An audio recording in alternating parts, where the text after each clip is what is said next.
আসসালামু আলাইকুম। আশা করি সকলে অনেক ভালো আছেন। আল্লাহ তাআলার রহমতে আমি অনেক ভালো আছি। তো এই মুহূর্তে আমি রয়েছি আমাদের মেহেরপুর শহরে।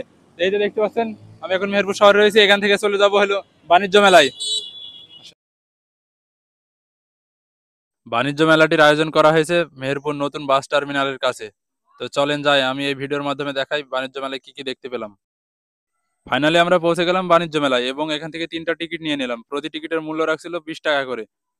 টিকিটগুলো গেটে দেখিয়ে আমরা প্রবেশ করলাম মেলার ভিতরে। তবে একটা বিষয় বেশ ভালো লাগলো, এই প্রবেশ টিকিটের মাধ্যমেই বিভিন্ন পুরস্কার জেতার সুযোগ করে দিয়েছে মেলার আয়োজনকারীরা। যেমন আজকের পুরস্কার হিসাবে রাখছিল সুজুকি জিক্সার মোটরসাইকেল 160 সিসির এবং অপরটি ছিল একটি 100 সিসির মোটরসাইকেল। তাই আর দেরি না করে আমার টিকিটের পিছনে নাম ঠিকানা বসিয়ে দিলাম এবং রেখে দিলাম বক্সের ভিতরে। দেখা যাক গরিবের ভাগ্যে কি আছে।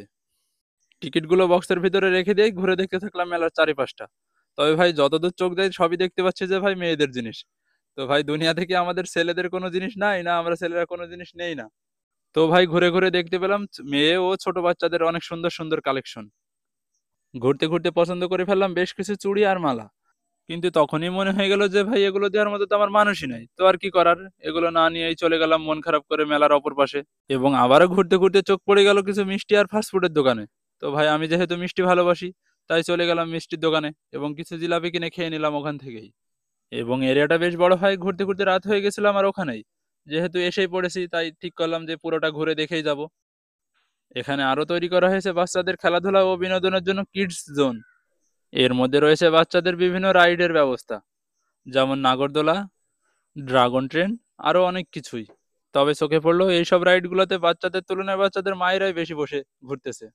আরো দেখলাম যে মেলার শেষ প্রান্তে তৈরি করা হয়েছে ভূতের বাড়ি এবং সার্কাস ঘর।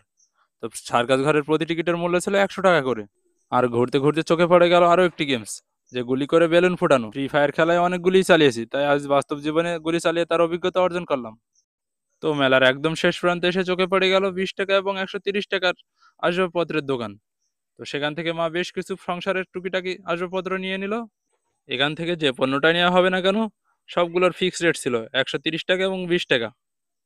তো ভাই আজকে বুঝলাম ভাই সংসারে যে কত জ্বালা, তাই সিঙ্গেল আছি, ভালোই আছি। সিঙ্গেল লাইফেই বেস্ট। মা বললো যে এগুলো একটু ভালোভাবে দেখে নিতে। তাই ভাই চাপ টাপ দিয়ে দেখলাম যে এগুলোর বিল্ড কোয়ালিটি কেমন। তো ভাই দাম অনুযায়ী আসবাবপত্রগুলো বেশ ভালোই মনে হলো এবং নিয়ে নিলাম বেশ কিছু আসবাবপত্র। তো ভাই লাভ হলো না লস হলো এ নিয়ে আর ভাবলাম না, কেননা বাংলায় একটা কথা আছে, শরবতে যত গুড় দেবে শরবত ততই মিষ্টি হবে।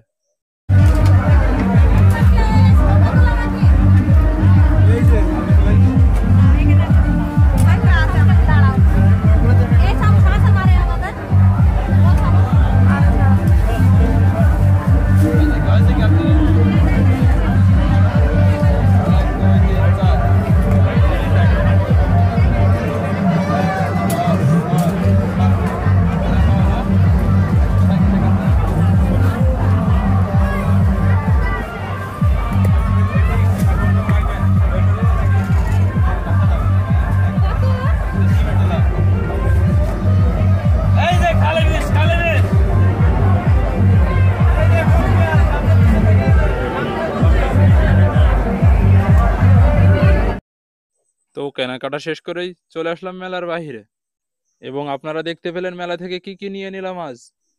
মেলায় ঘোরাঘুরি করতে করতে এই প্রচন্ড গরমে শরীর পুরো ক্লান্ত হয়ে গেছে, তাই চারিদিকে ঘুরে দেখতে থাকলাম পানির দোকান। তো চোখে পড়ে গেল পাকিস্তানি লেমন স্টল। তো এখান থেকে খেয়ে নিলাম ঠান্ডা ঠান্ডা লেবুর শরবত। তো পার্সোনালি আমার লেবুর শরবতটা খুব একটা ভালো লাগেনি, কারণ এতে কেমন একটা মশলা দিয়েছিল যার কারণে স্বাদটাই নষ্ট হয়ে যায়। তো আজকের ভিডিওটা এতটুকুই, সবাইকে জানাই আল্লাহ হাফেজ।